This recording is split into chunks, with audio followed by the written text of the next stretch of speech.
Go ahead and get this recorded. All right, guys, again, thank you for being here. I appreciate everybody's time. We've got a lot of attendees in the background watching. This is going to be recorded, and we will put this on the final website first thing tomorrow. As a reminder, your bios are due to me by end of business tomorrow.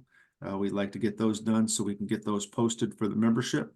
And then the election will go live on January 1st. So I'm going to just go ahead and draw my first name. We're going to do the opening remarks. I'm hoping that Beverly will be joining us here shortly. But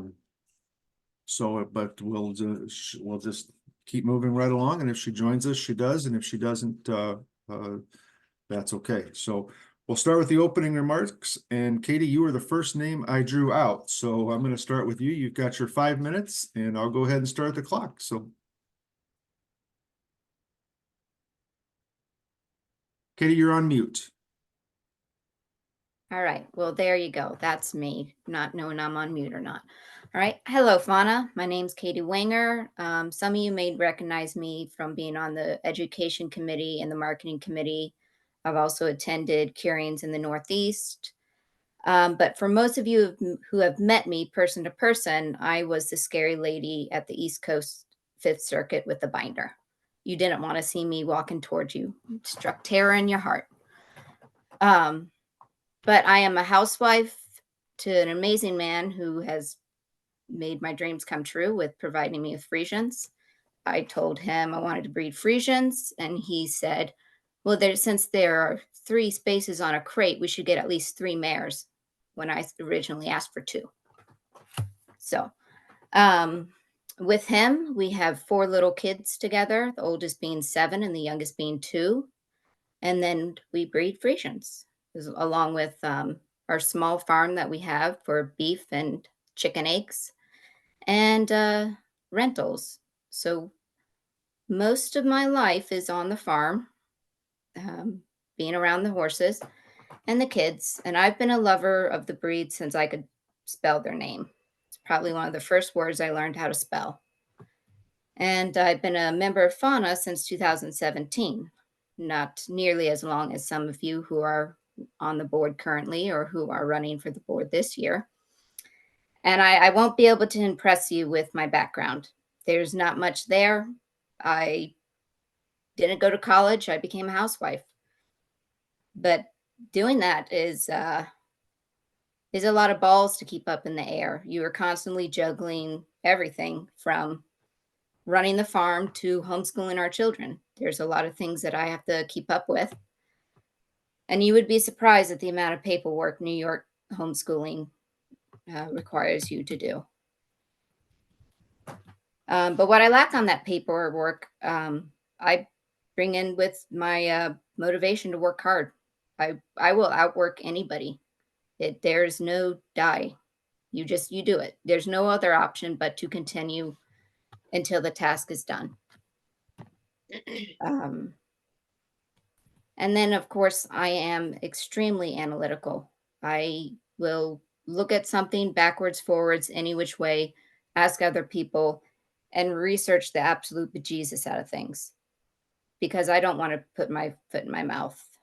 And I'll gather all the facts, and then after that, I will make my decision. I don't like to, shoot from the hip. I like to make sure of what I'm saying is correct and then move forward. So I'm not going to rush to a decision. I'm not going to say something and then have to retract it, because I will make sure that what I say and what I do is correct the first time.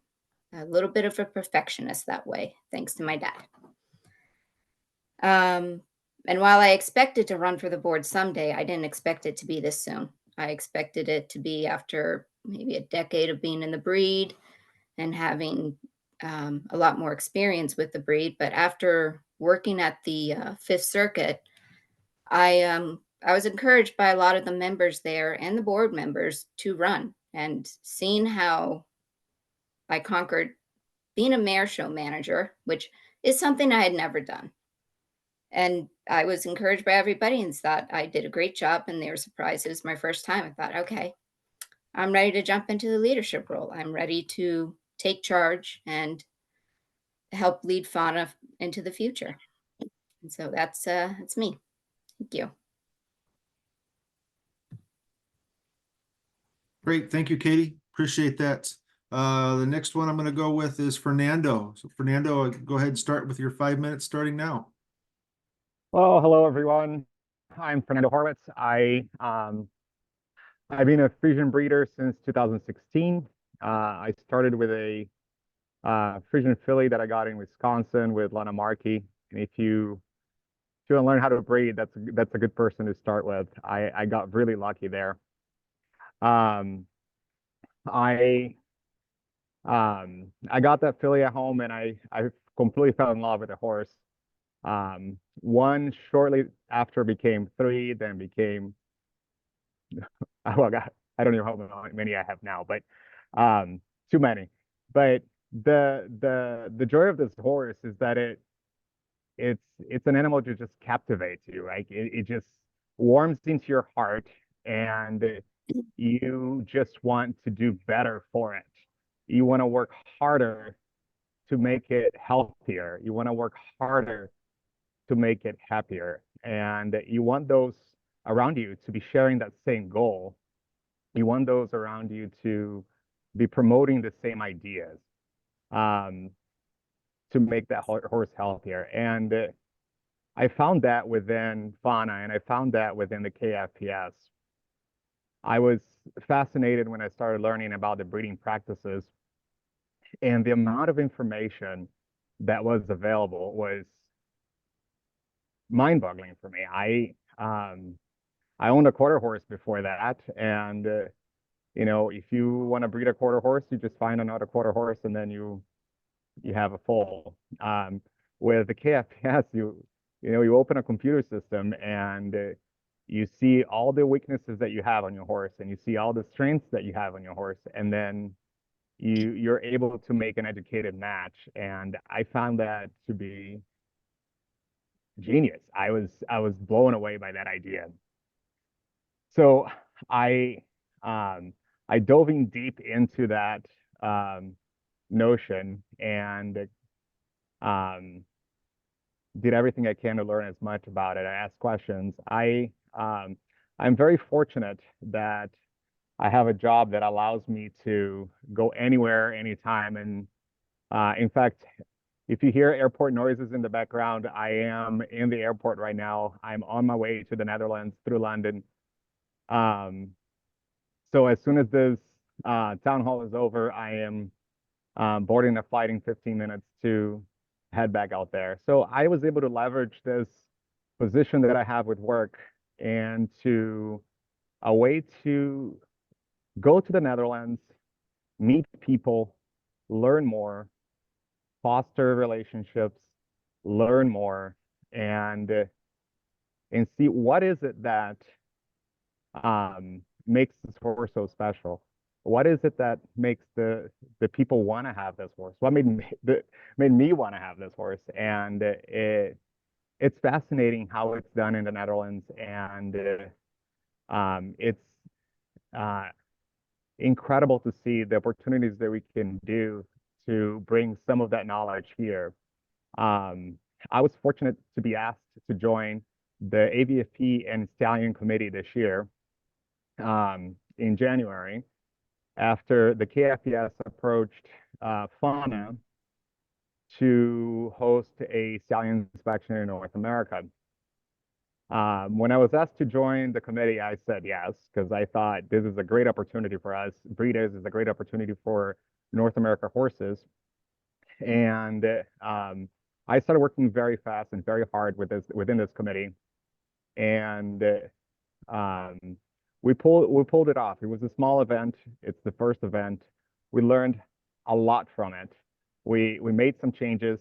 I am now currently the chair member for that committee, and the work on that committee just begun, right? So I am just fully committed to this breed, to this organization. Um, you will not see me trying to promote two different organizations. I am a diehard Frisian Horse 30 seconds. Association Frisian Horse Association member, and I really am in love with his horses, and I really look forward to serving you and serving this board for the next several years. So thank you for your time, and thank you for your vote. Thank you, Fernando. Next one is going to be Erin Miley. Hello, everyone. I'm Erin Miley, and first I'd like to congratulate the other candidates. I think we've got a great, some great people running. Fernando, I feel like he's got some great ideas and very team-oriented. Katie, I've seen her willingness to work and get things done, and she's impressed me from the get-go. And Beverly, she has a lot of club involvement and does a fantastic job with sponsorships and getting people involved. So congratulations to all of you and good luck. In terms of my background, I feel like I have a lot of different hats I can wear and bring a lot to the table when it comes to the Frisian horse.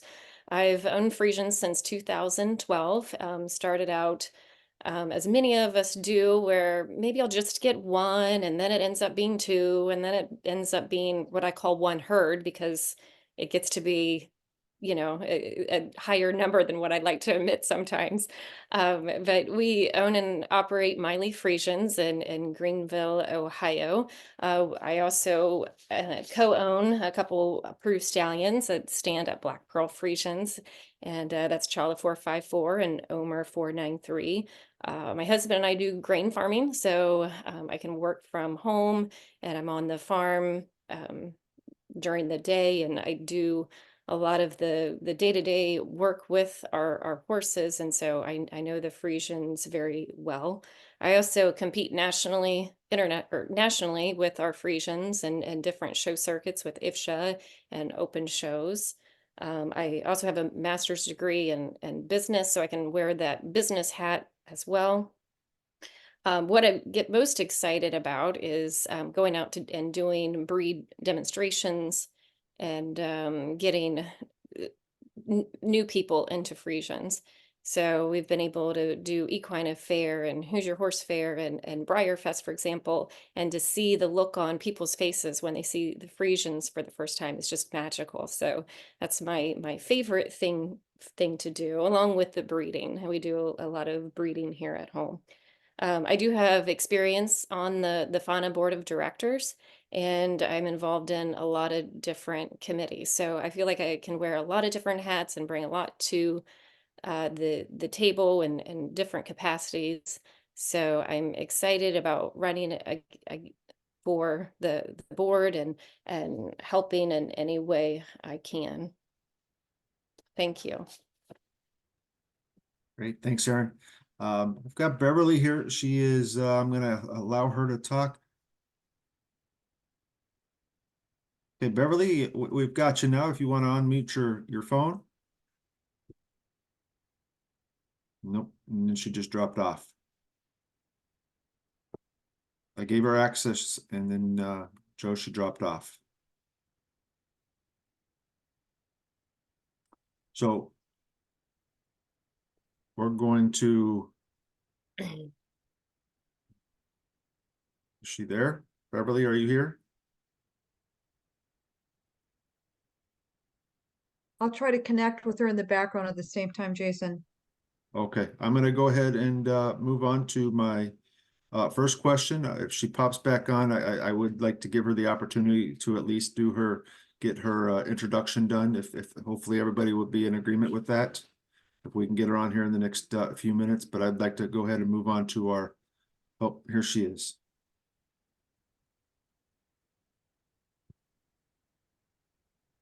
Beverly, can you unmute yourself? There you go. Yes. Beverly, are you with us? Yes, I am. I'm sorry, guys. It's just been a crazy day. Okay. Beverly, I'd like to give you your 5 minutes for your introduction. Okay, thank you so much. I would like to talk to everybody here, and I appreciate everybody taking the time. It's been one of those days, but I would like to give a little background on the things. And I am probably the oldest candidate that is running, so bear with me here, but I would like everybody to know I'm a former high school teacher, now retired from public and private teaching. My husband and I own WM Warhorse Ranch and Warhorse Transfer to Texas.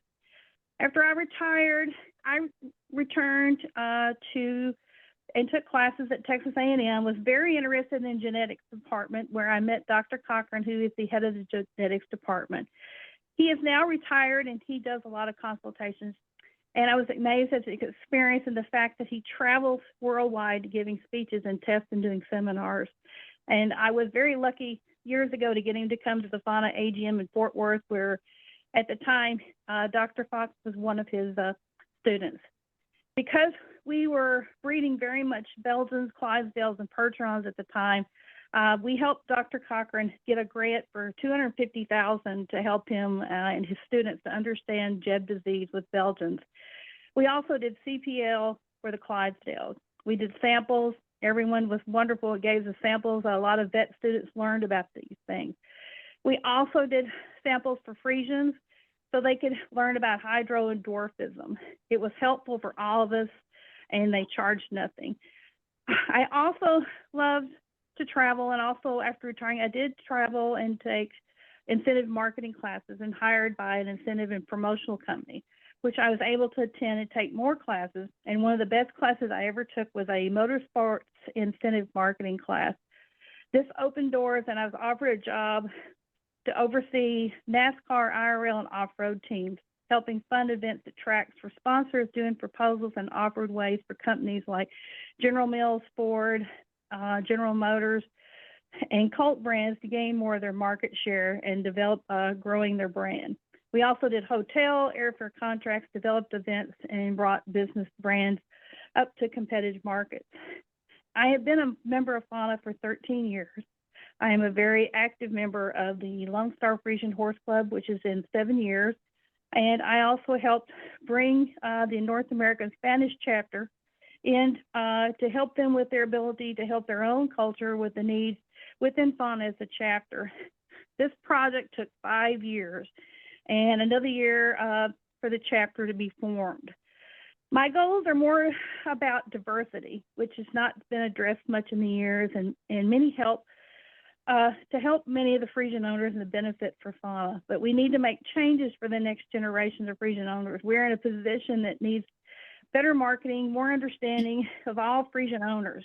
And I feel like there's no incentive marketing programs at all levels of ownership and the types of ownership. We need better national brand sponsors, and we also can align ourselves with a name brand, honored to be recognized with an award, and helping them and helping us to help rescue and promote Frisians. I'm very much an advocate for Fenway Foundation and was honored to be the first one recognized with an award for helping rescue Frisians and understanding Megasophagus. We plan that, I hope to plan it to benefit for the future of the breed and its members. We need to be in line with the other breed organizations who have wonderful marketing capabilities with huge success rates. I think that we all need to be member driven. Right now, my biggest project is I help everybody that needs help with paperwork for bee books, and I also have been doing a tremendous amount of imports to transfer over to Fauna, so these members can learn about Fauna here in North America and get their horses registered and entered in events. But I find it very rewarding and wonderful to work with all the people in different diversities, different cultures, and different economic backgrounds, as well as regional reasons. But I really love this breed, and I think there's so much more we could do for it, especially for the people who own these horses. Thank you. Great. Thank you, Beverly. I'm going to go on and ask the first question. And again, we've got 2 minutes. We'll give each person 2 minutes to answer this question. I'm going to start with first question is going to go to Katie. How important, Katie, how important to you is the adherence or compliance to KFPS rules and why? All right. Okay, so not in order, but that's good. All right. If at all possible, I think we should comply with KFP rules. but it's just not possible sometimes, and that's due to the density of the Frisians, or lack of density rather, in North America. I mean, it's a little bit different for us. But if we can do it, then I think we should do it. But the KFPS realizes that North America and the Netherlands are not the same, and that when things work for the Netherlands because of how it's set up and the proximity to different shows and everything, it doesn't work here. And they allow us to have a little bit of leeway with this, and they have acknowledged us. So I think it would be foolish of us to ignore that they acknowledge this and pretend like we can do everything the way the KFPS rules. Like, case in point, their mayors won't become model at normal curings. They will go to the central curing. Well, we don't do that because we don't have a central curing. It's just not realistic for us. And so I think if we can follow the KFPS rules, if we can't, it's not feasible because of the distance between curings, or trying to get enough horses to make it economically feasible to have a central curing. If we can do it, we should. But if we can't, I wouldn't wring our hands over it. And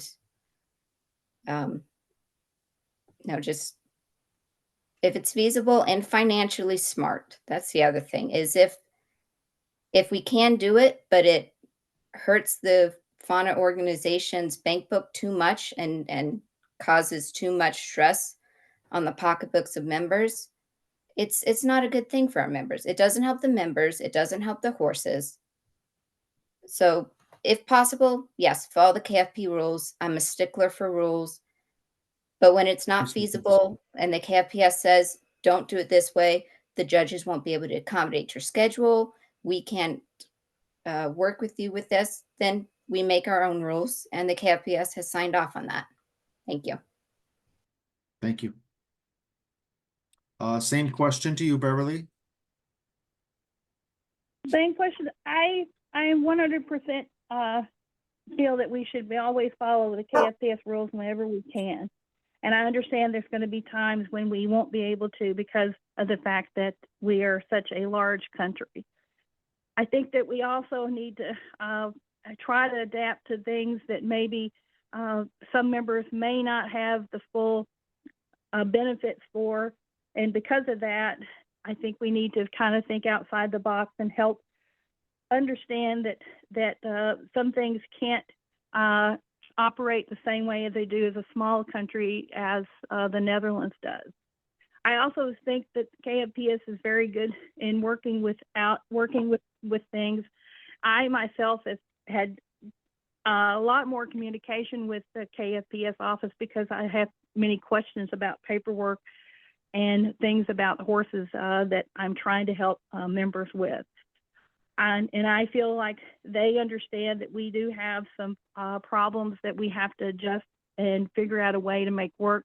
But they also know that we are a large, bigger country, and we do have a lot of things that's going to hold us up, as well as economically, and whether as people are in locations where they cannot be able to attend things.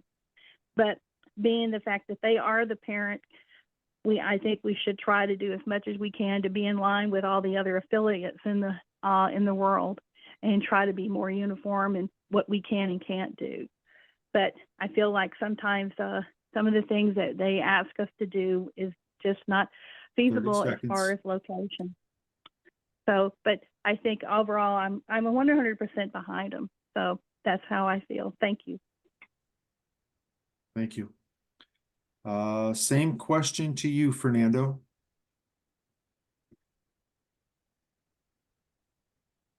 Thank you. The question about adhering to KFPS rules, I think, is a clear, hard one for me.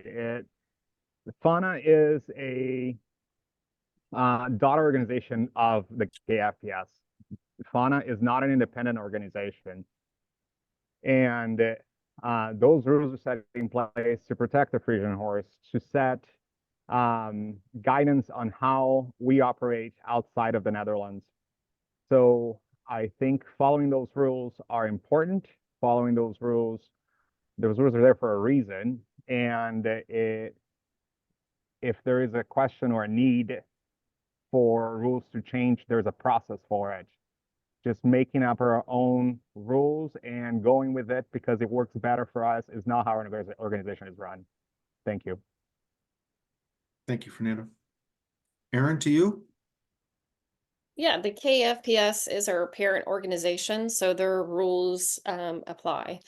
Here in North America, we do have some geographic diversity, for example, and so sometimes we've had to make exceptions to the rules.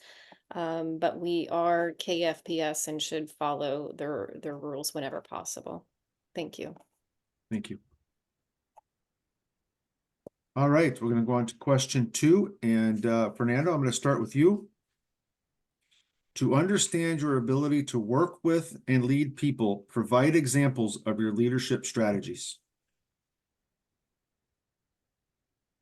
Thank you. So I work for American Airlines. I don't know if most of you know this, but when I first came on, I came on as a flight attendant, and shortly after that, I became a flight service manager for 4 years.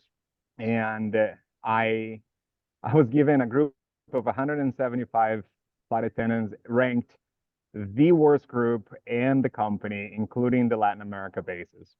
I had issues with performance and issues with attendance, and my entire team was in some sort of corrective action. Leading that group was extremely challenging. Leading that group was one of the hardest things I did. And I had to figure out a way to reach them and turn them around. A lot of the management process within some companies is draconian. It's a hard line. You go in and you do it. And I said, let's listen to them. Let's see, why are they so bad? Why are they so angry? So I made a goal for that year to reach out to all 175 flight attendants that I had in my group. And I talked to every single one of them. I build relationships. It's really hard to be a bad employee to a boss you like. So I turned that group around in 2 years. I was no longer the worst group of flight attendants in the company by the time my 4-year tenure with management ended. 30 seconds. But turning that around to FANA, it would be quite easy, because if you listen to people, if you listen to their issues, and you understand where they're coming from, you can lead them in a way that it's not you're not a boss. You're not forcing them to do something. And I think being in the board, I can leverage that experience and bring that leadership role to a great stance. I think that having that experience in the office here made me a stronger leader, and I am doing that in the Stallion Committee now, and I look forward to doing that on the board. Thank you. Let's see, question 2. Erin, I'll turn to you the same question. To understand your ability to work with and lead people, provide examples of your leadership strategies. Yeah, I feel like with my background and my personality, I do empower and support others and create a team environment. I usually am the one encouraging others, telling people that they're appreciated and thanks for a job well done. And I think we need to do a better job of that here in FANA. I mean, we're a volunteer-led organization, and so I think showing more appreciation is kind of right up my alley. I also like to I also respect differences and opinions and value other people's opinion. I like to hear all the sides to a conversation or debate and before I make a decision. And I think that's important on the board. And I do lead by example. I try to be encouraging and lead by example. So I think that's another trait that would be great on the board. Thank you. Thanks, Erin. Beverly, the question to you: to understand your ability to work with and lead people, provide examples of your leadership strategies.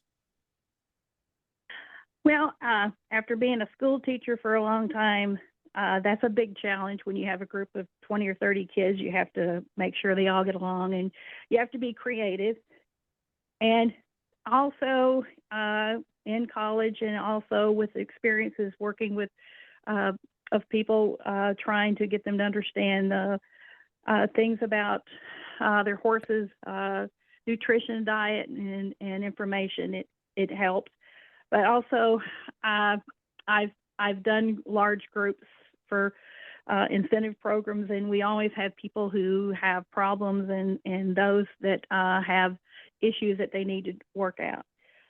And I have to remember that the biggest thing is the biggest communication problem is we don't listen to understand. We listen to reply.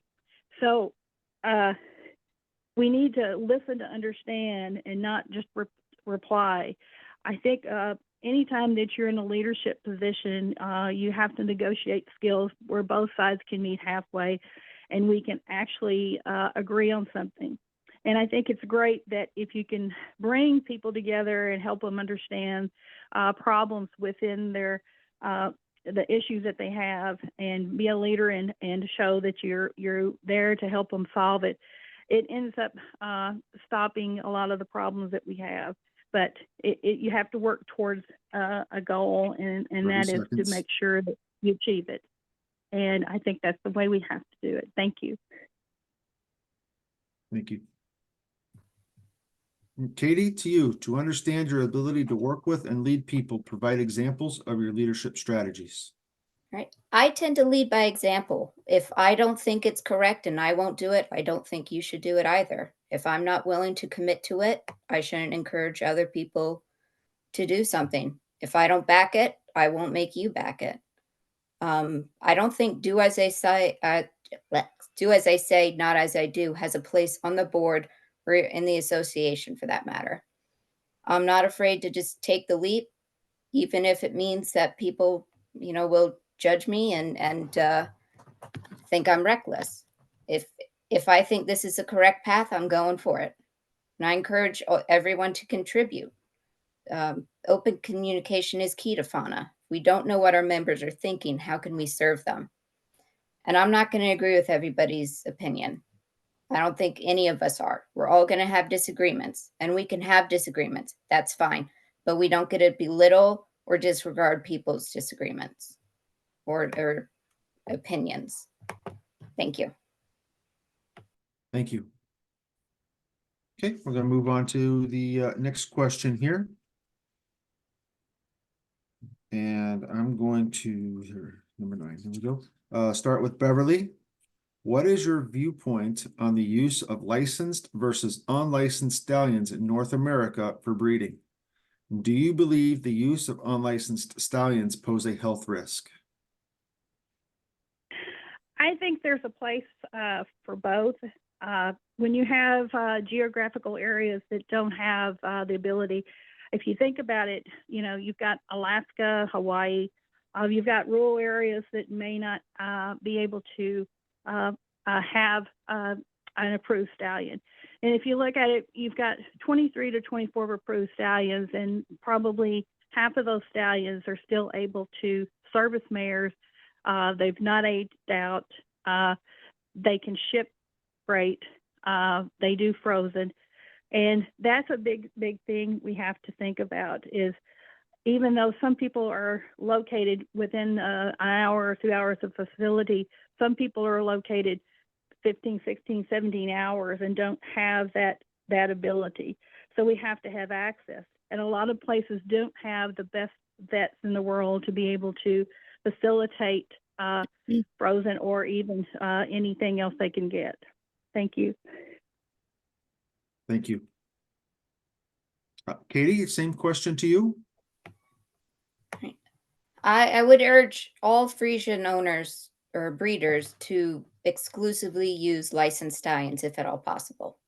I know where there are areas that obtaining semen from approved stallions isn't possible due to vets who don't know how to work with frozen semen or semen dying before it's delivered.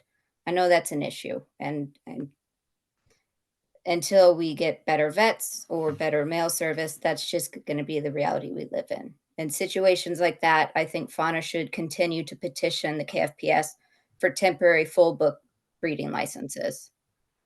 I don't think Fauna should be encouraging breeders to breed to unlicensed stallions, whether it's unlicensed approved stallions or full books unlicensed. Sorry, they should breed either to approved stallions or stallions who have been granted temporary breeding permits. An unlicensed stallion, it may or may not be tested. You don't know. You could ask for proof. Some people don't have enough knowledge to ask for proof. They don't know enough about the breed. And there's no requirement for unlicensed stallions. The KFPS is moving forward with the S&P's testings, which will require DNA samples from the stallions in order to register the foal. But you may not get those from the unlicensed stallion owner. I hope you do. But I don't know how many members even know that this policy is coming up. And when they breed their horse to an unapproved stallion, they go to register it, and KFPS has implemented this policy. They're up the creek without a rowboat. They don't even have a rowboat, not let alone the paddle. And they have no recourse. 30 It seconds. doesn't protect the members. It doesn't protect the horse. Personally, I don't know how to calculate inbreeding. I don't know of anybody personally who I have met who says they know how to do it and do it proficiently. That is a huge genetic issue with our breed. We want to keep that kinship and inbreeding as low as possible. An unlicensed stallions, that's not public knowledge. And for anybody who's looking to breed for an unapproved stallion, I would ask them to ask themselves, what is this benefiting the breed? How does this benefit the breed? Not myself, the breed. Thank you. Thank you.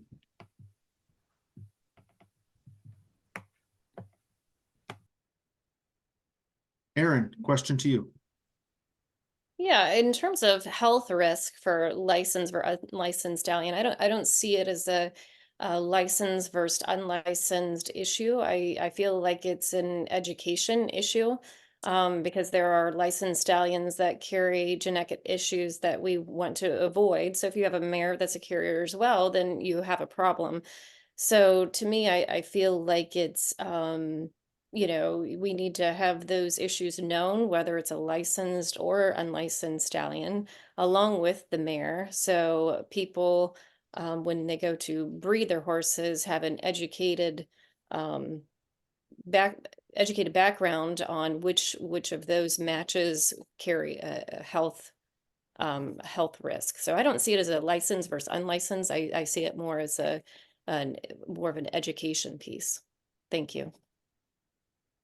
Sir. And Fernando.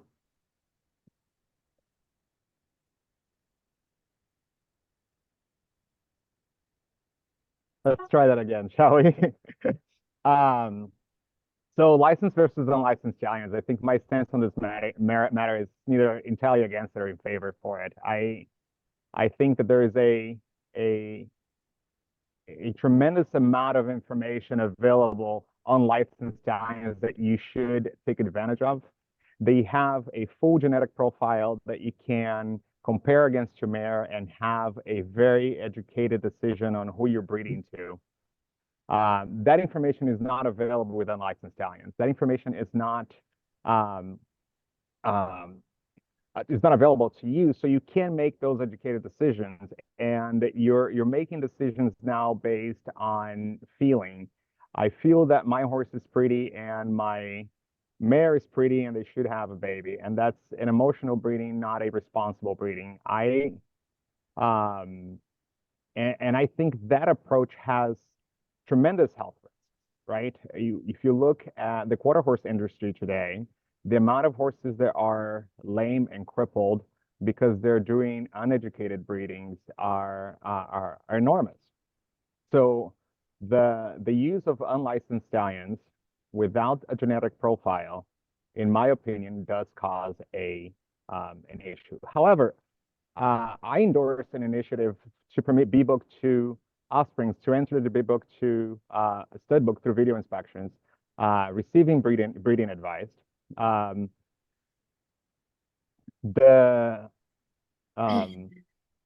This will allow those owners of BBOK 2 horses to use the KFDS tools, select a stallion, and give those 30 tools that are seconds. available to us to others.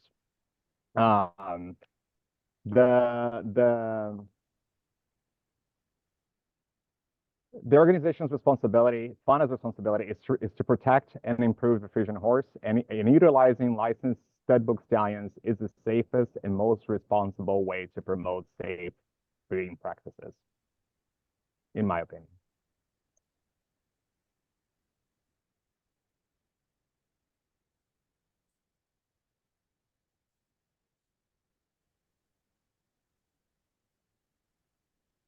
I'm sorry, I was talking and I was on mute.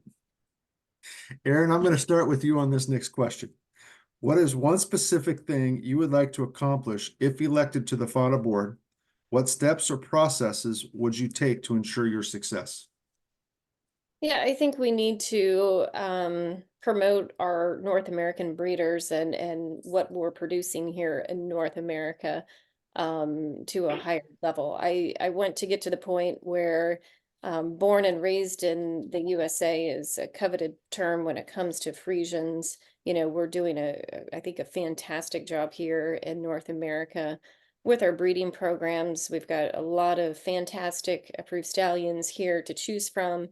And I think we need to do a better job of promoting within. And I think that marketing piece for our own is very important. So I think that's would be my number one. Thank you. Perfect. Thank you, Erin. Katie, same question to you.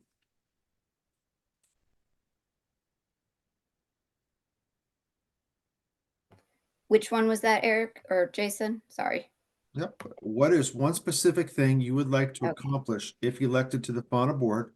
And what steps or processes would you take to ensure your success? All right. All right, thank you. For those who missed the East Coast Fifth Circuit, you missed an amazing event. Hats off to both Mark and Lori for making that possible. They stepped up and got it going. It was amazing, and I wish we could build on that. I would like to see us build on that and make it into a Frisian convention.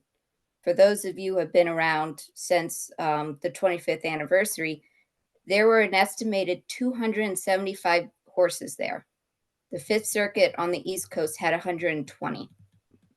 I think we can build shows into that circuit, give people a chance to show off their horse. I wish we could bring back shows to FANA, have FANA sponsor its own shows, much like IFSHA does, but without the drama. And most people would love to do that. There are very few classes that are Frisian specific, and I think FANA should get on board with that. Thanks. Thank you.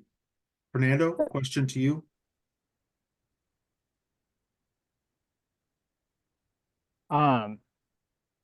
First thing I want to see improved at FANA.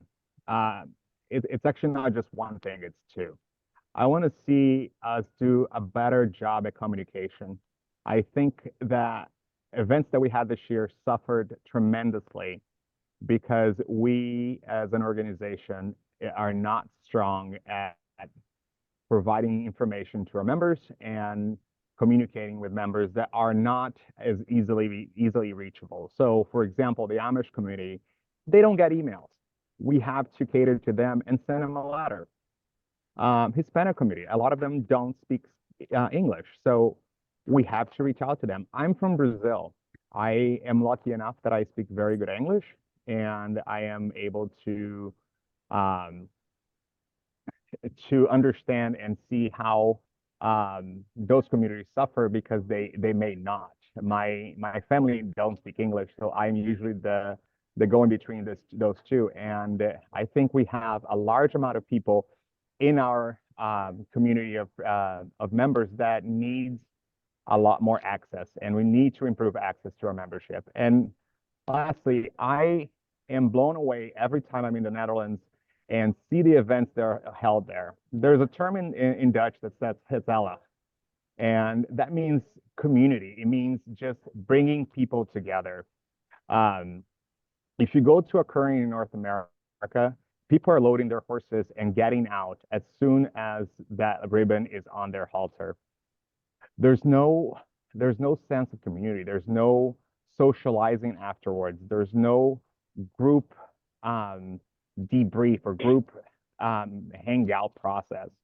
If you go to a current in the Netherlands, there's a beer stand, there's food, there's all these things that you're gonna go and you're gonna talk about your horse, you're gonna talk about your family, you're gonna talk about anything, and you're just gonna enjoy the rest of the day with friends and have this big event.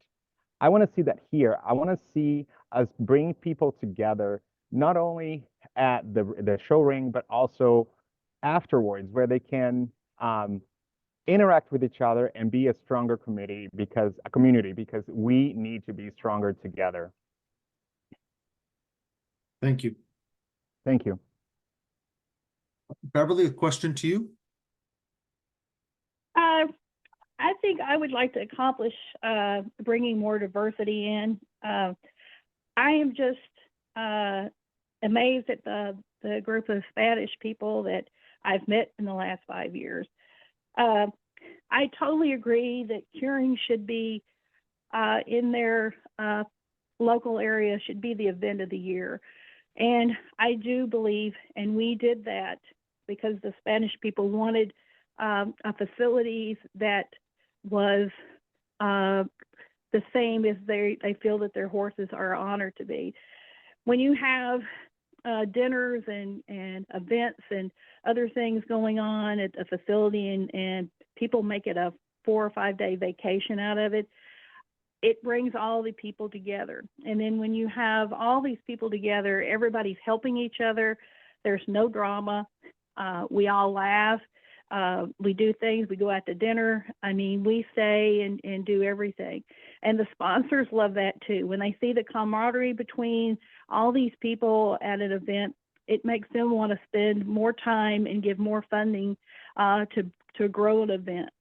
But I just love that and the fact that I would love to see the states that do not have a chapter, if possible, have a fauna rep in that state. So if there's something that's coming up that would be interesting and maybe promote fauna in a particular state that doesn't have the ability to have a chapter attend or promote fauna to members and their horses. But I just like to see a growth in all areas of the country and to do more to bring this organization to the level it should be. Thank you. Thank you. Next question. I'm going to start with Fernando for this round. To understand, how would you handle conflict within the board or within the organization as a whole? Provide an example how you addressed the conflict and what was your end result. So, I'm a strong personality, right? I'm very outspoken and I'm very, very direct. The idea of conflict does not faze me. But it's also, there's a way to approach everything. As you all know now, I work for an airline. I worked through COVID in the airplane. And while some of my colleagues were getting punched and scratched and having all sorts of fight, I went home every time I worked without one report having to fill out, because you can address conflict without escalating. So conflicts will happen, different opinions will happen. You just have to be mature and you just have to be professional about it. Thank you. Thank you. Same question to you, Beverly. to understand how would you handle conflict within the board or within the organization as a whole. Provide an example how you addressed the conflict and what was your end result. First of all, after teaching school and running large groups for incentive programs, you have to come up with a game plan whenever there is a conflict. You have to be realistic. It has to be achievable. It has to be timely, and it has to be measurable. And you have to be effective in communications to know and understand both sides of the problem. And I have addressed problems within communities and also within the Spanish community by helping bring them when they felt that they weren't getting all the information and the fact that they were having trouble filling out forms and understanding deadlines and certain things. So the only thing that I could do was try to develop a way where they would understand it and see it, and then I was here to help them fill out and also be the liaison between the fauna office and to them. And because of that, and because you become a negotiator and you listen to people and their problems and you help them solve the problem, then it grows. And so now I don't have a problem if somebody has something they need to do and they want your information and they want to be able to establish help with that. If they have a conflict and they don't understand it, then be the person to go between and solve the problem and help them understand that, because we're here to help them understand the rules that they may not understand or can 30 read, seconds. or their English may not be good enough.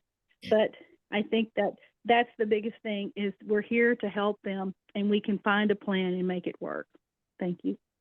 Thank you. Katie, question to you. All right. Well, being a mom, most of the conflicts that I deal with are with the kids, mostly about life or death situations, such as who gets to sleep with which animal. And I don't mean this to belittle adults, but I do find that majority of conflicts do best when people back off, let themselves cool down, and take some time away from each other. For me, usually that means I'm going out to the barn. I'm going to go groom a horse. I don't think you should make decisions angry. When you do, you tend to step on a landmine. And I don't know what it is about Friesians. More so than any other horse breed, I think Friesians evoke passion. And I think passion's a wonderful thing, but it blurs reality. Stepping back, gaining composure, and then attacking the problem and not the person is how to move forward. You can get a lot done when you don't let anger blur your vision. So when conflicts have arisen between myself and other fauna members or during committee meetings and things become heated, I simply take a step back, go to the barn, groom the horse, calm down, and then come back, talk to the person.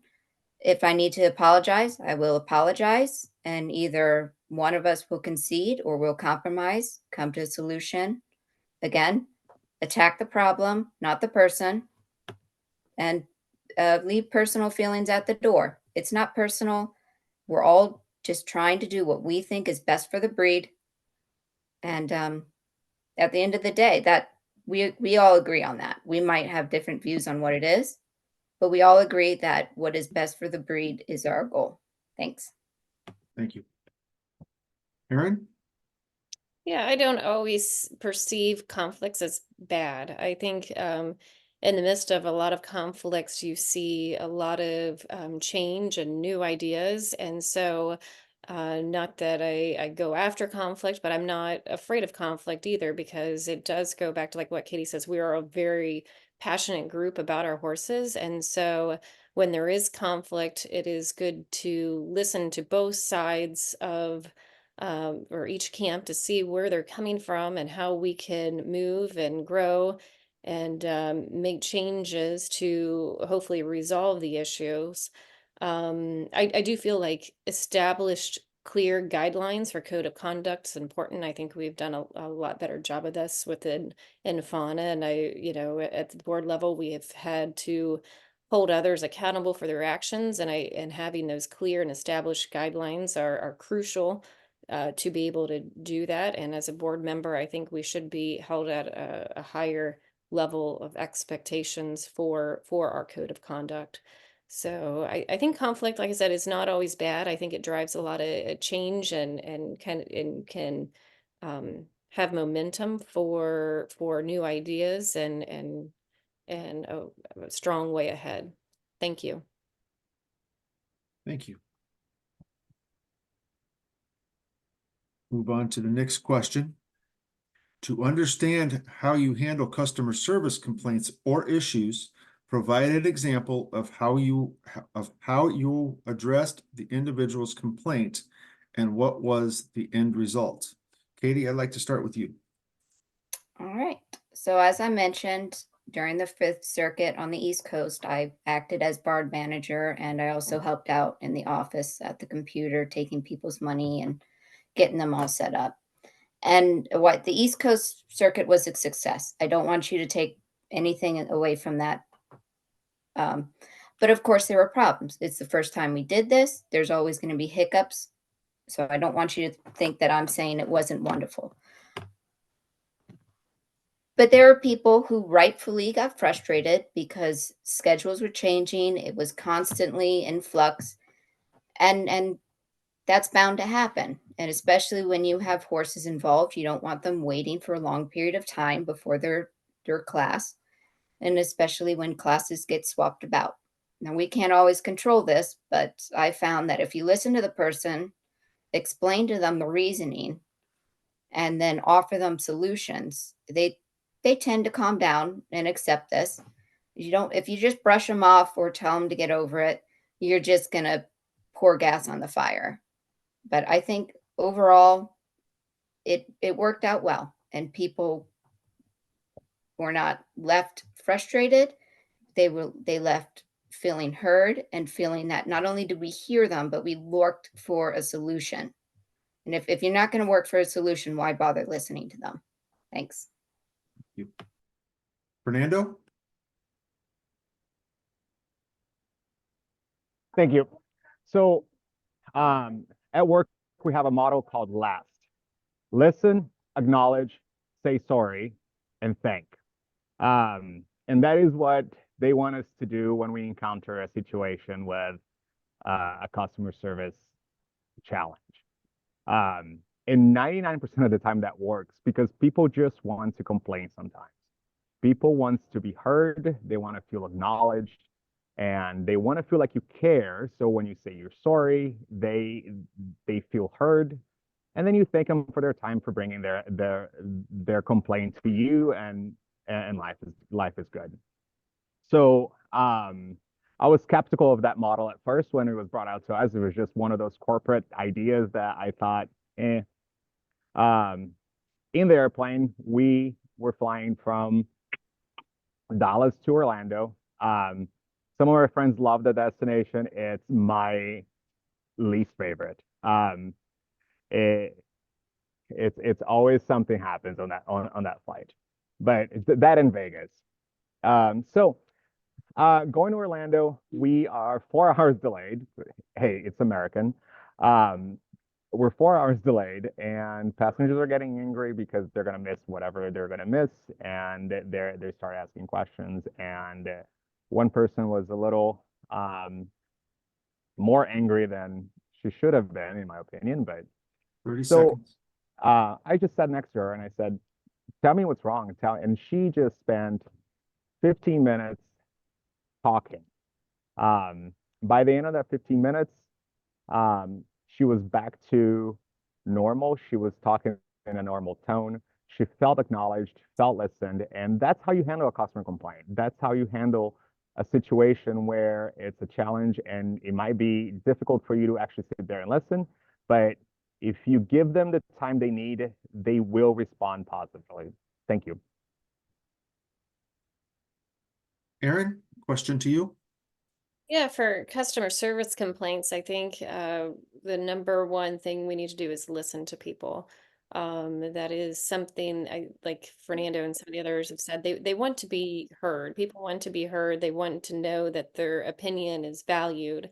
So to me, that's the step number one, is to really listen and provide that empathy for the situation. I also try to come up with a resolution plan, and I think that I also like to throw it back into their court on in terms of how can we make this better, or how would you resolve this? You know, so a lot of times when people have complaints, they have ideas on how they would resolve that maybe we haven't thought of before. So it's good to ask them how they would resolve the situation as well.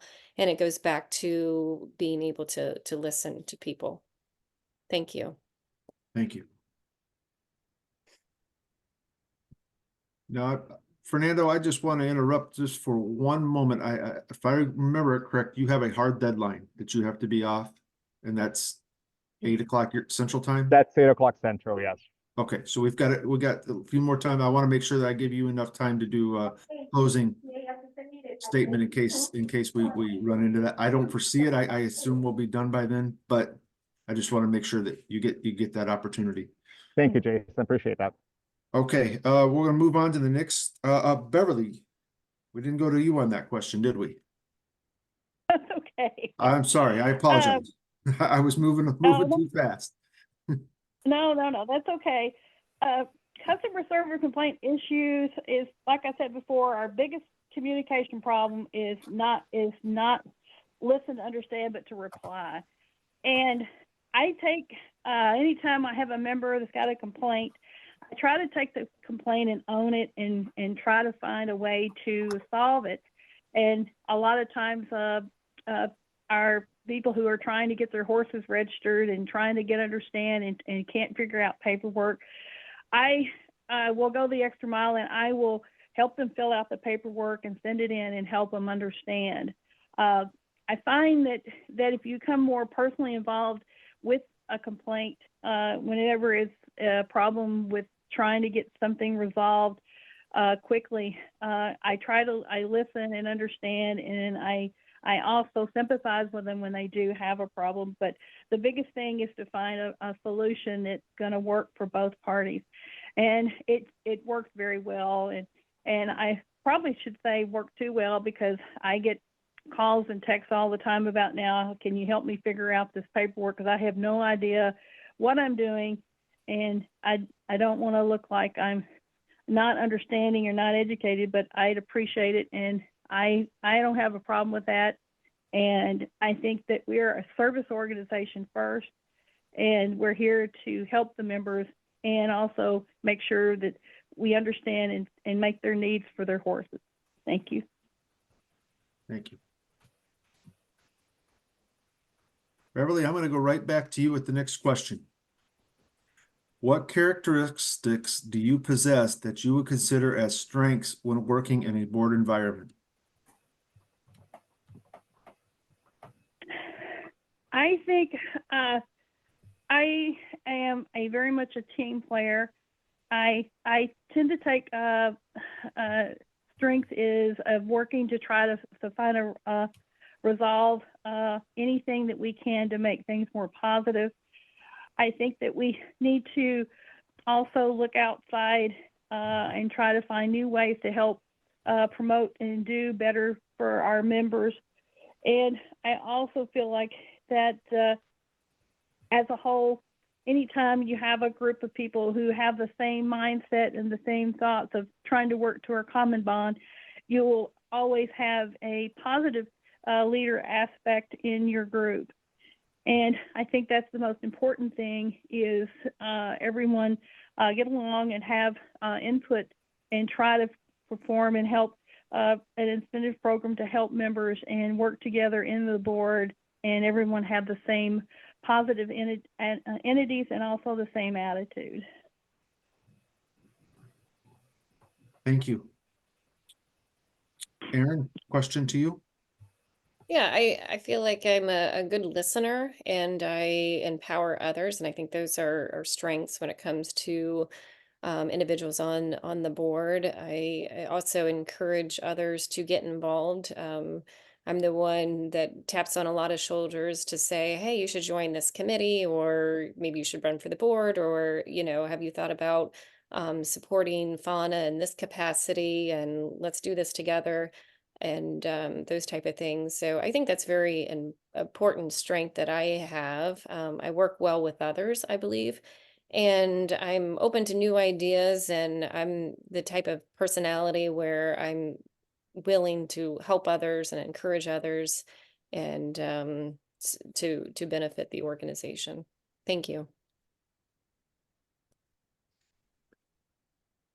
Katie?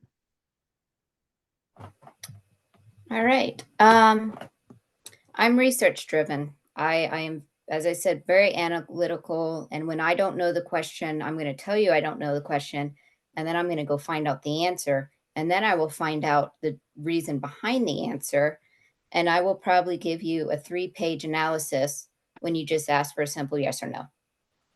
And the more pressure I'm under, the better I get. I function very well under high pressure, and chaos brings out the best in me.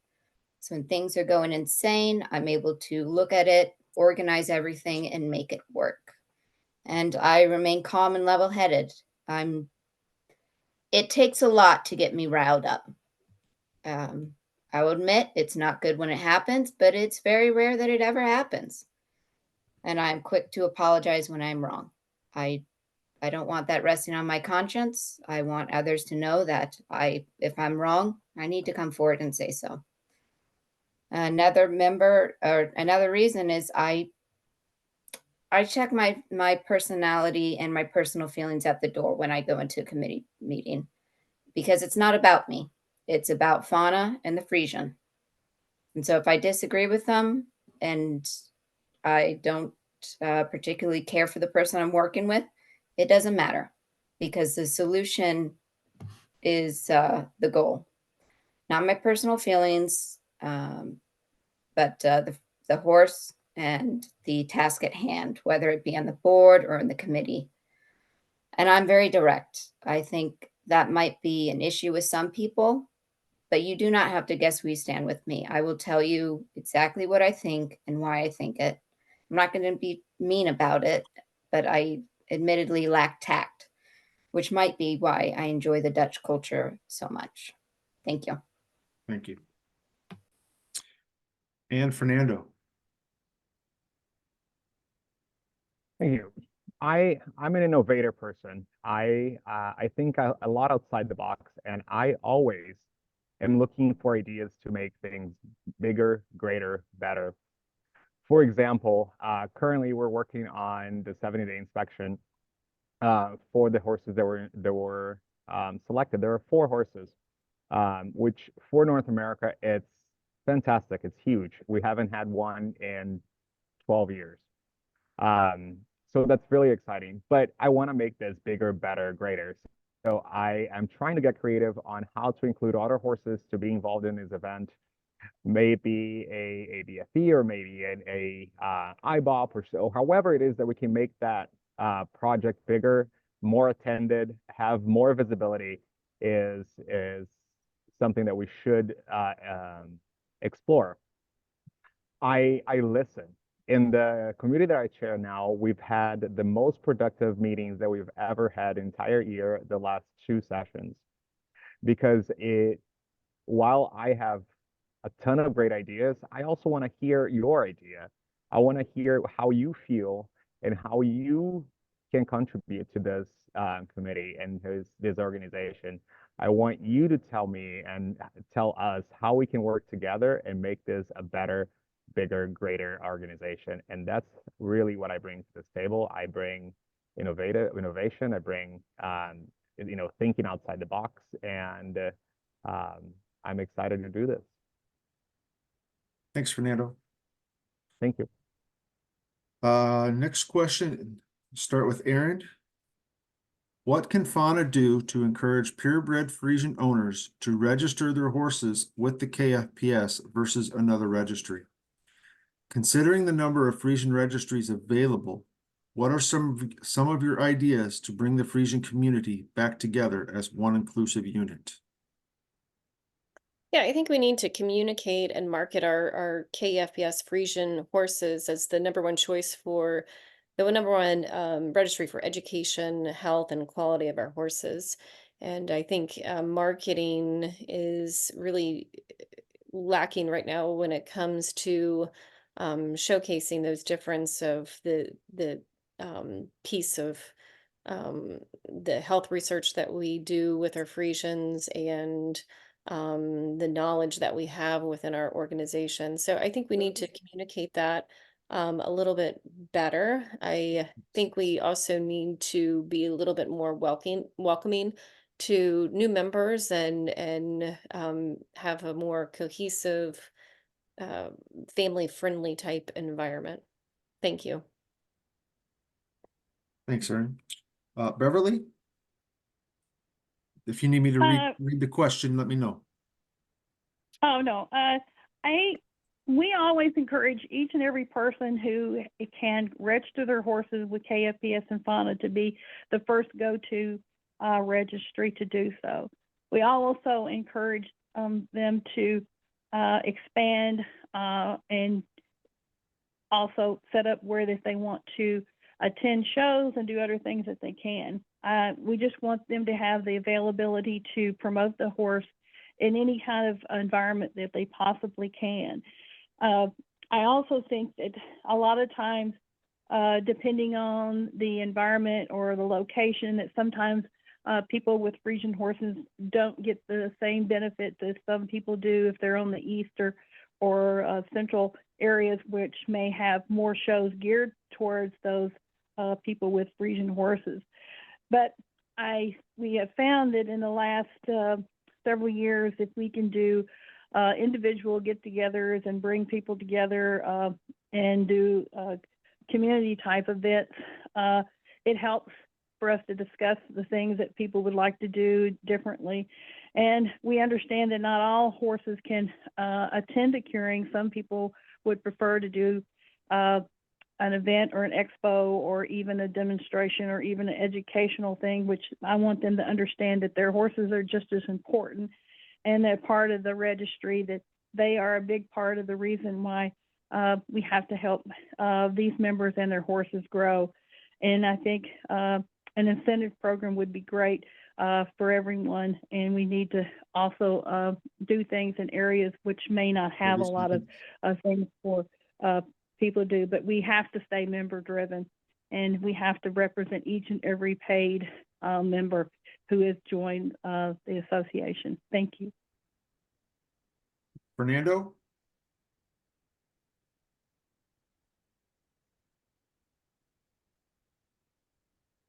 So, to start with this is your commitment, the board members' commitment to the KFPS, right? I am fully committed to this organization, and I want to share that commitment, and I want to share that love for the Frisian horse with others. You will not see me supporting other organizations because I don't have the excess amount of time to split it with other, and I want to dedicate that time for the KFPS and for the Frisian horse. I want to show people that this organization is focused on the health, on the improvement of the breed. It's focused on quality, and I want to bring them that knowledge. So it's the best way to get people to come to the organization is we need to improve our engagement. Our engagement is lacking. We have a lot of opportunities that we can take to get the word out, and we sometimes just don't. I don't know if there's lack of desire from the board to do it, or if there's a lack of knowledge that opportunity was there. And I'm looking forward to bringing that over to the board. I think that if the board members are all committed to FANA and to the KFPS, and they can see that there are opportunities to reach out to these past members, current members, future members, and engage those folks in. Because, for example, 30 seconds. a member that I know, she has a Frisian gelding. And she said to me, I'm never going to renew this membership because there's nothing there for me. You know, I don't need a magazine. And how do you bring those people that are saying, I have the paper, I don't need this membership anymore, back into the organization? How do we make this attractive to them?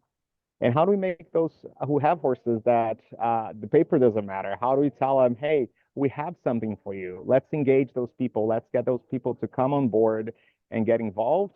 And that's how we grow this organization. Thank you. Thank you. And Katie? I've noticed that this question gets asked just about every year. And I think the answer still remains is education. The KFPS isn't just a registry. We're not just a daughter of a record keeper.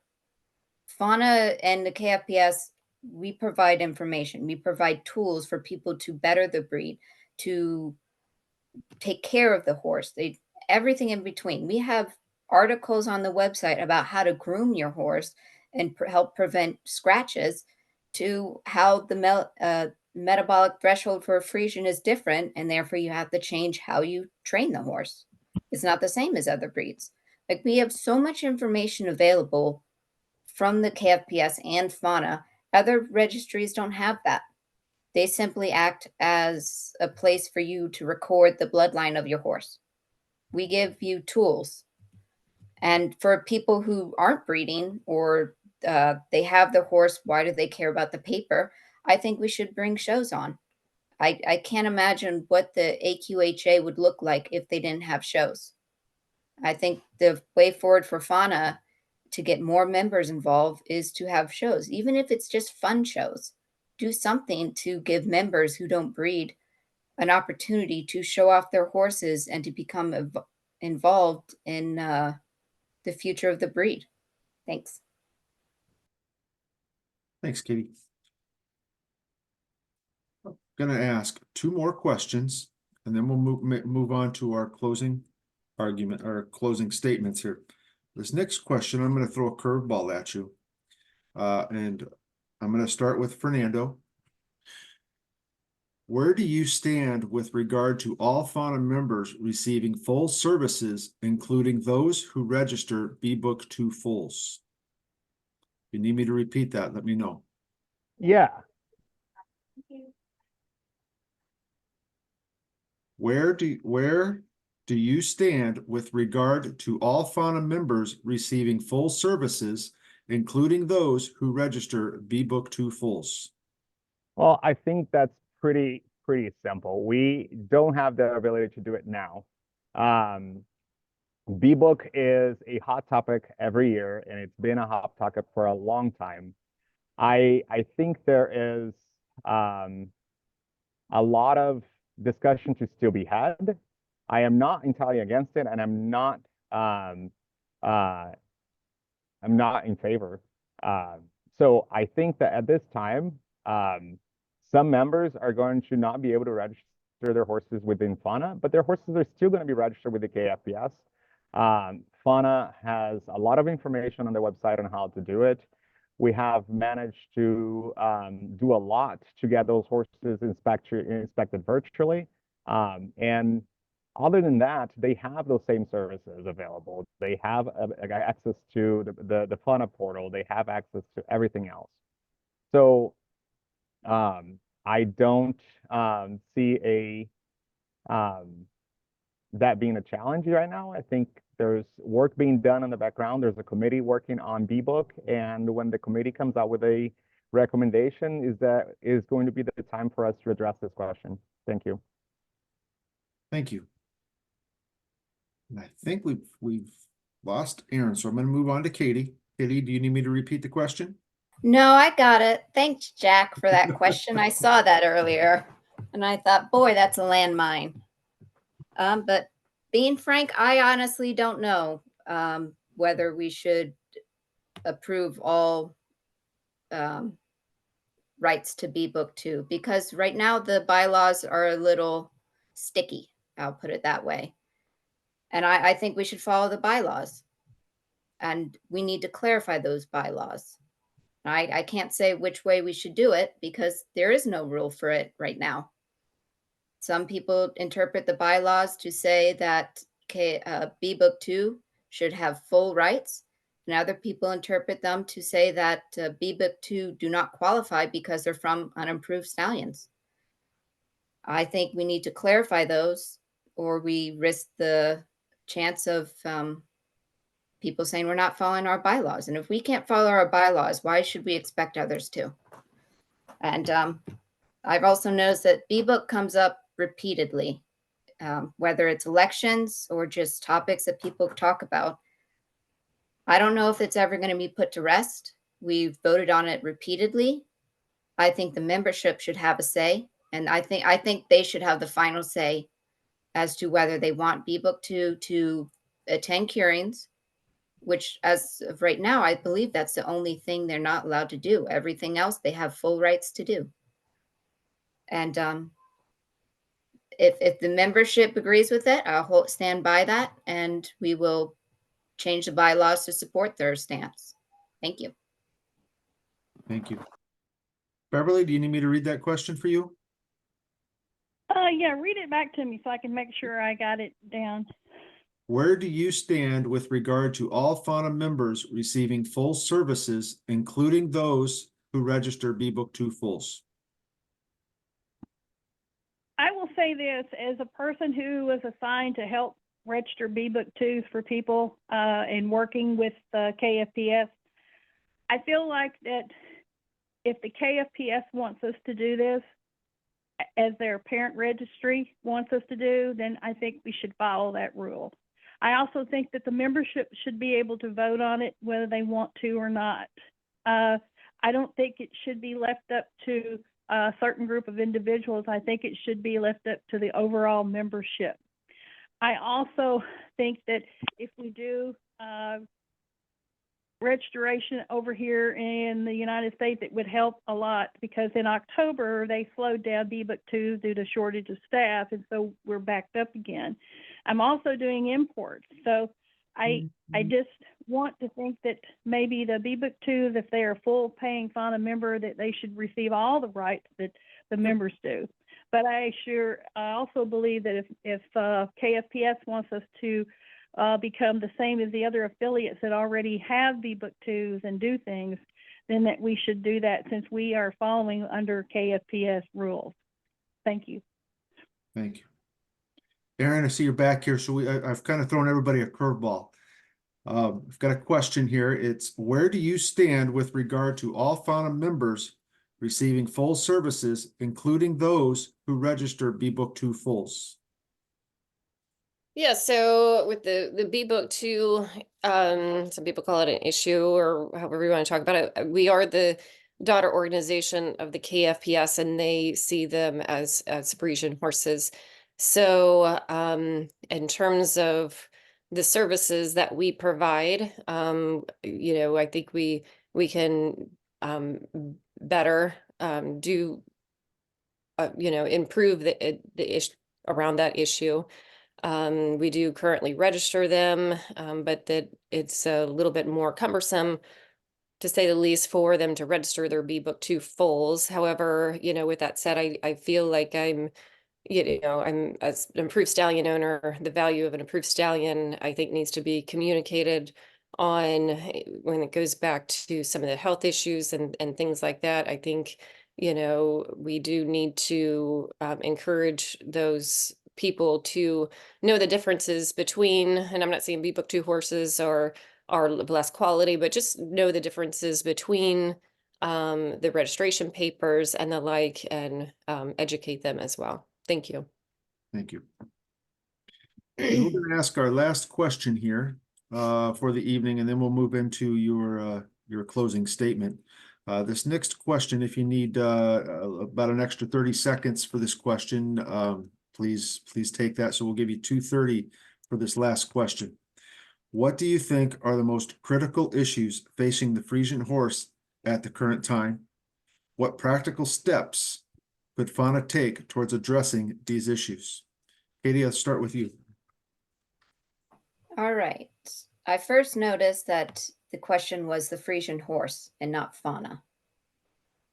So, speaking specifically to the Frisian horse, I think, unfortunately, when people hear the word Frisian, aside from the response, what is that? They either think this big, beautiful black horse with this long flowing mane and tail and just absolutely gorgeous, or they think of medical landmine or a walking vet bill. It seems to be the two things that people think when they hear Frisian. And I admit the Frisian horse has health issues. All breeds do. I think what sets Fauna, the KFPS, and Frisians apart is we're not hiding these health issues. We are addressing them. We are putting them front and center, saying these are health issues we are trying to fix. Please help us fix them. Please submit data. Please submit funds. Please volunteer. We want to fix these issues. We're not going to hide them. And I think that should be a positive. I think we need to change the narrative about the Frisian and say, yes, there are health issues. These are the steps we've taken to correct them. These are what we do to make it harder for the horse to inherit health issues. I don't know of any other registry that will fine you for breeding a risky match. If you breed a positive hydrocephalus mare to a positive hydrocephalus or a carrier to a carrier for hydrocephalus, you can get fined by the KFPS. What other registry does that? What other registry puts the health of the breed above their pocketbooks? I don't think there is one. I think we need to take that and say this is a positive thing. We have health issues. We are working on them. We are trying to be as transparent as possible and develop more tools to help owners and breeders alleviate these issues.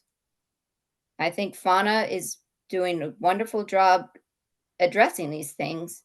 I congratulate Fenway for all the research they've done and the KFPS for changing the order of importance to them to having the Frisian breed health first.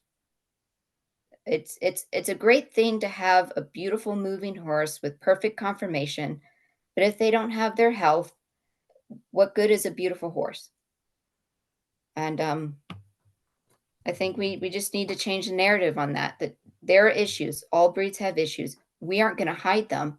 We're going to put them in front of you and educate you, the public and any owner, breeder, admirer on how to fix these issues and how to avoid them to begin with. Thanks. Thank you, Katie. Beverly, question to you. I totally agree. I think we need more education in the health issues that the Frisian horses have. I have had 4 horses that have had megasophagus. A couple of them were surrendered to us. I also think that we need to educate owners when horses have these debilitating diseases.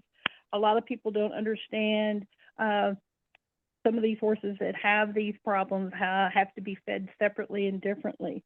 A lot of people don't want to take the time to that because they're scared and they don't know what to do and they're afraid to talk about it. And that's one of the wonderful things about Fenway. And I'm glad I've been a part of Fenway and been able to rescue some horses here that we've had that have had problems that we have taken in, and also people who have taken in horses themselves for rescue and try to learn about how to take care of them. I think the most critical thing is education, and we need to reach out more to people in areas that don't know how to take care of a Frisian horse, because their stamina is different, their training is different. They don't do well in the heat. A lot of people don't understand some of the other problems that they may have, and to me that's a challenge. And we want the breed to grow, and we want to be able to have these people love these horses as much as we do. And I think that's the biggest problem, is we need to make sure we can get hands-on and go in the community and teach them about that, and not be afraid about the problems that the horses have, but look to ways to develop a way to make the breed healthier and do more for the public.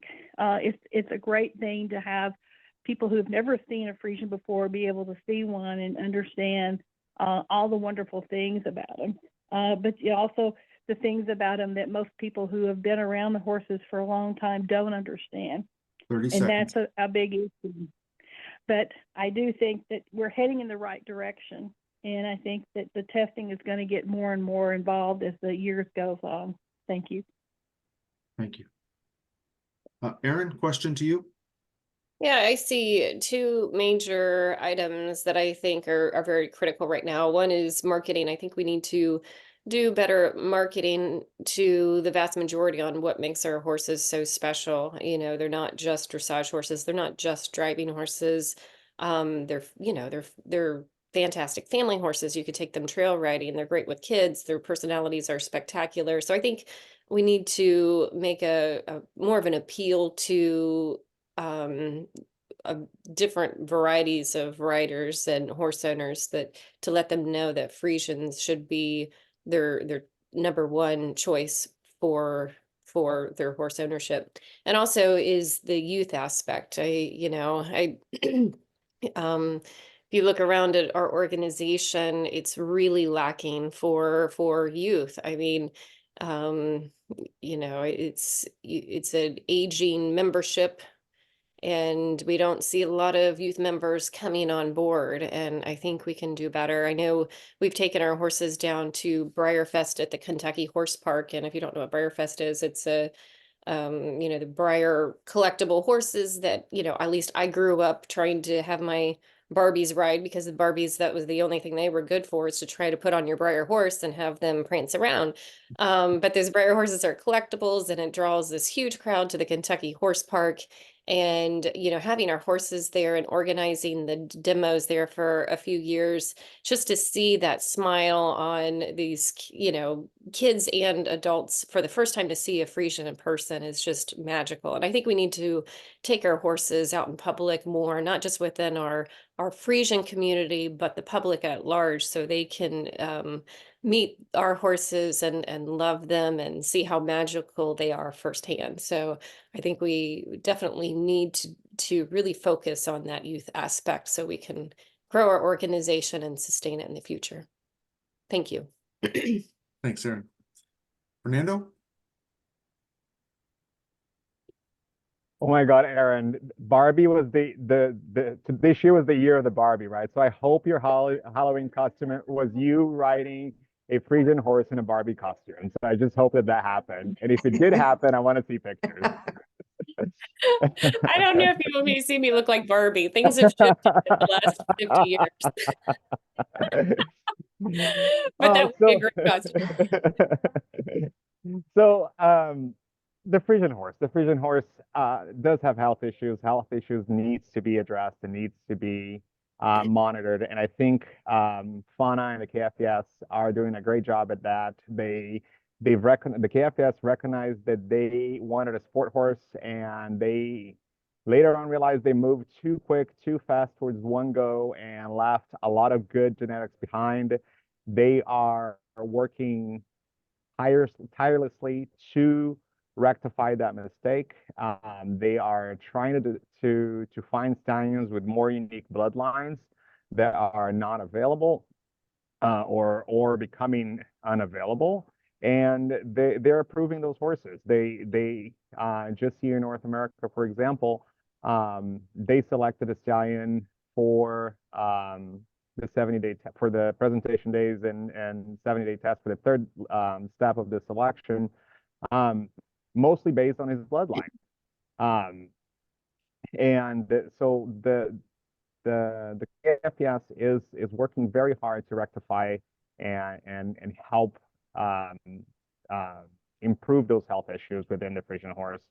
But it's not to say that if you're a Friesian horse owner, you're going to have other challenges that you are also dealing with at home. Reproduction, right? If you're a breeder and you want to breed your horse, you're going to have sometimes issues because Friesians are not as fertile as a warm blood.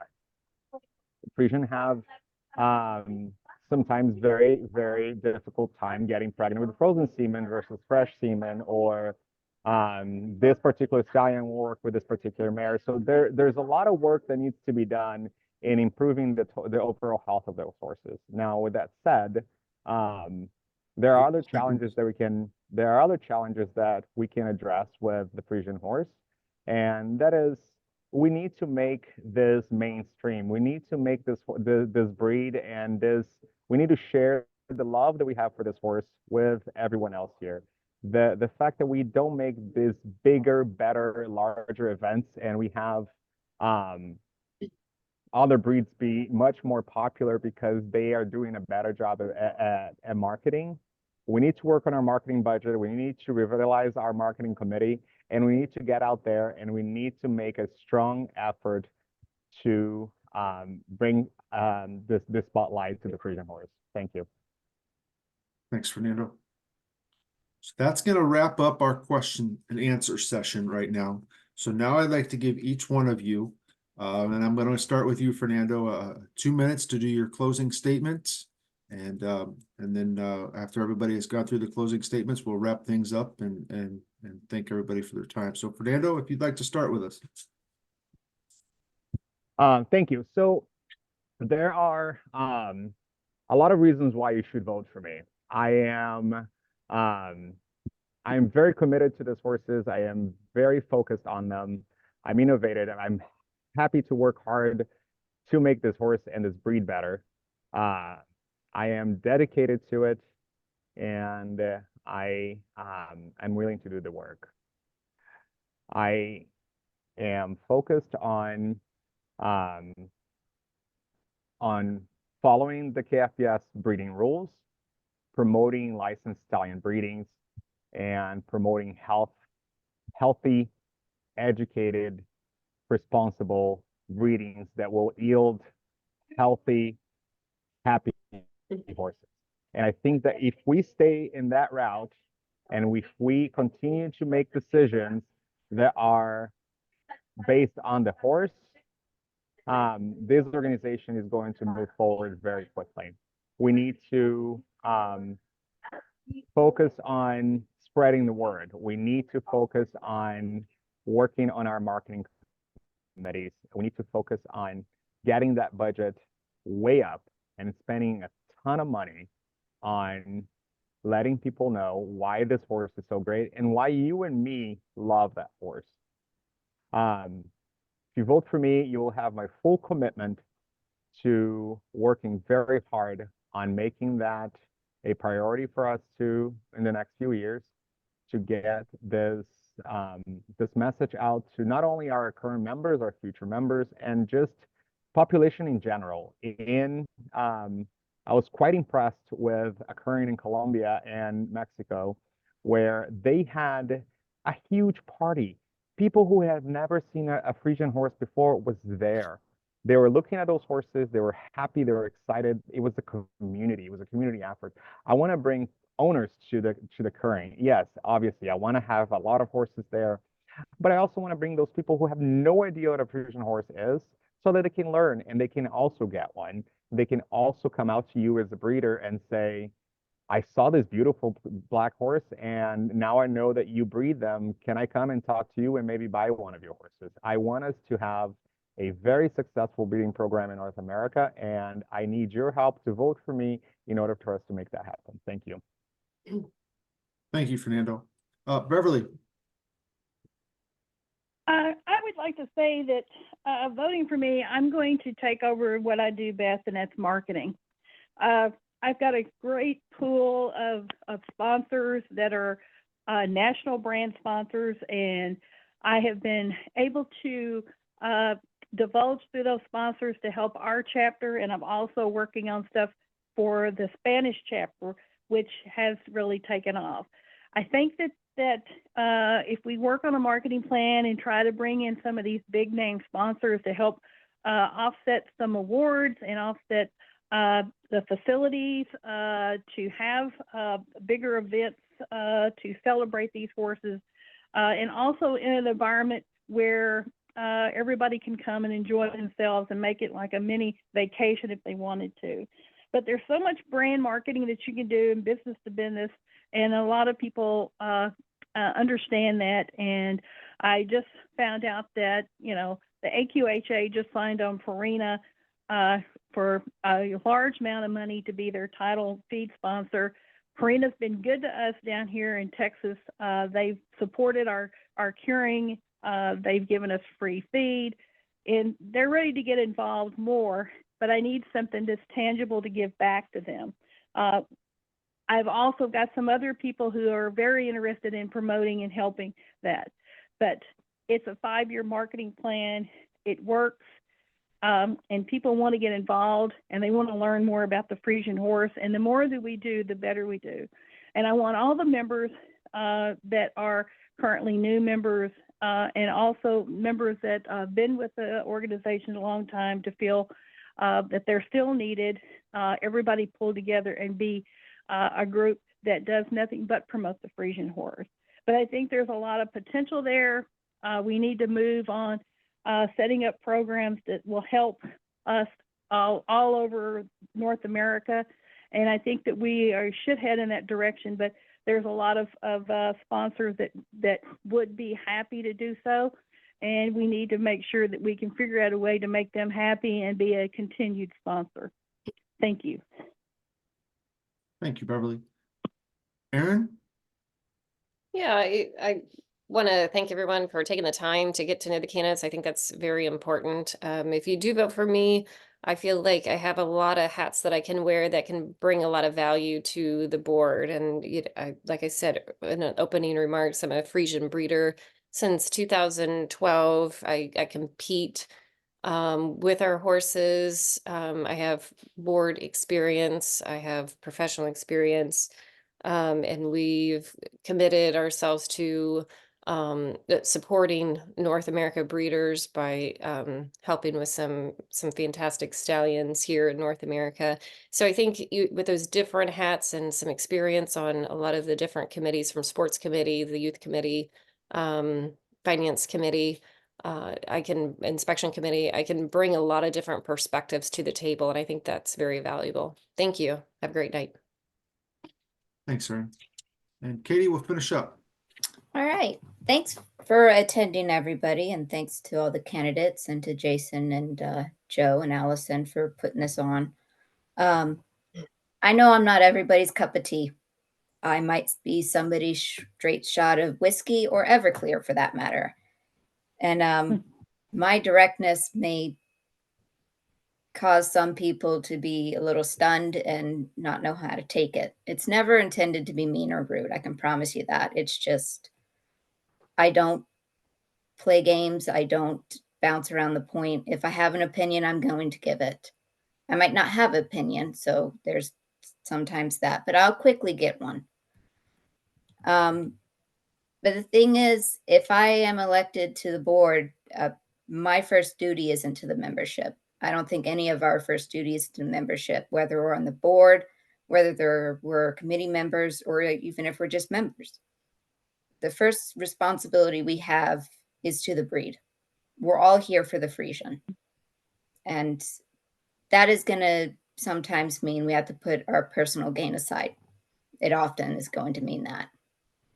I think I could be instrumental in helping get the groundwork done for bringing shows to the fauna. And as someone who brings, or actually more like drags her kids to all the curings and makes it a family event. I wish we would be more like the KFPS and have curings be not just a curing, but a family event where you meet people and you interact with others that you maybe only see once a year, but it's almost like a reunion.